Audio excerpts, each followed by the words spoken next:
Perkenalkan, nama saya Nopelin Panjaitan dengan NIM 210306117.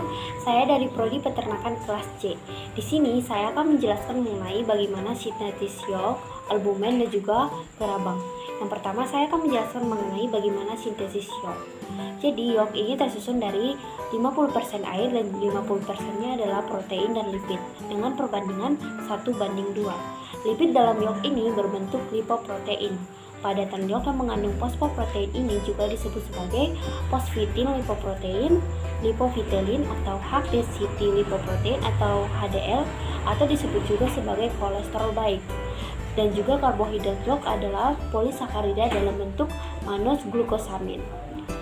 Lalu pembentukan atau sintesis yolk ini terdiri dari komponen-komponen yolk atau yang disebut juga sebagai fitogenesis yang berlangsung di dalam hati di bawah koordinasi hormon-hormon gonadotropin dan juga steroid.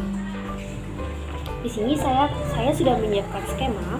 Jadi pembentukan sel telur atau ovum itu pada ovarium yang tetap berlangsung pada satu periode teratur. Jadi proses pembentukan ovum dipengaruhi oleh kerja hormon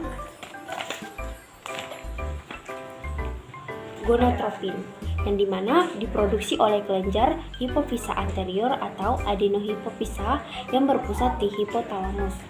Hormon VFH atau follicle stimulating hormone yang diproduksi oleh kelenjar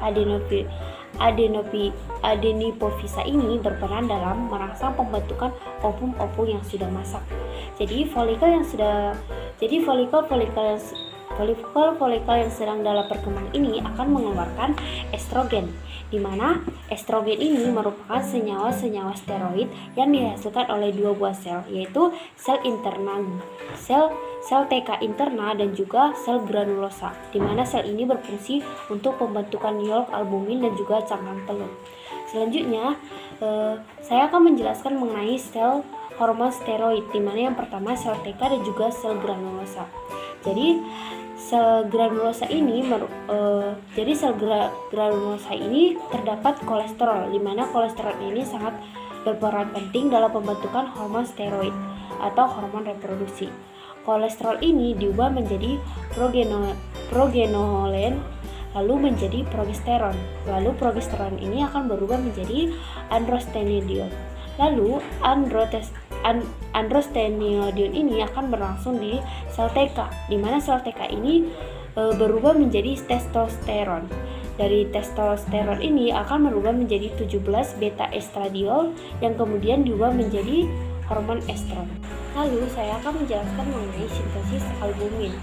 Jadi hormon-hormon steroid memiliki peran penting dalam sintesis protein pada oviduct, di mana albumin disekresikan di makrum yang merupakan bagian dari oviduct. Di sini saya sudah menyiapkan sebuah skema.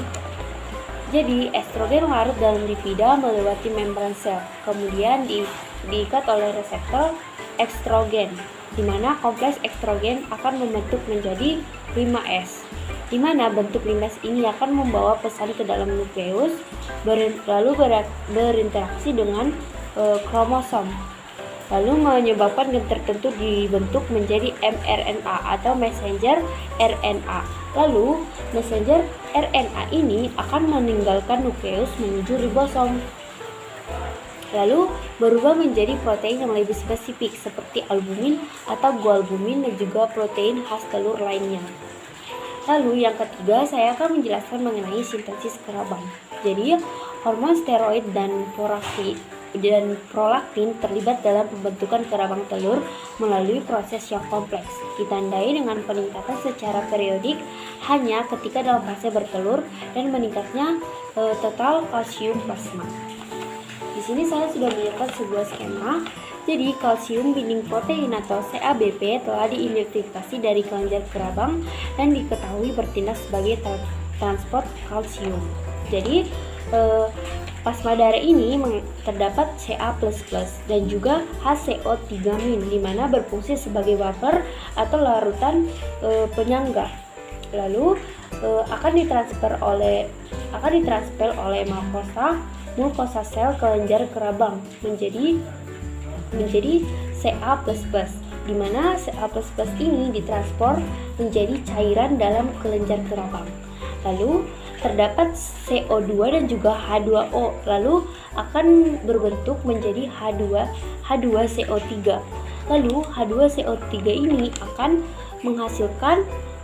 berubah menjadi HCO3-, di mana HCO3- ini menghasilkan ion H+.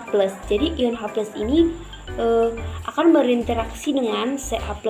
Jadi Ca++ dan juga HCO3- ini akan membentuk menjadi CaCO3 atau disebut juga sebagai zat kapur, di mana zat kapur ini merupakan cangkang pada telur.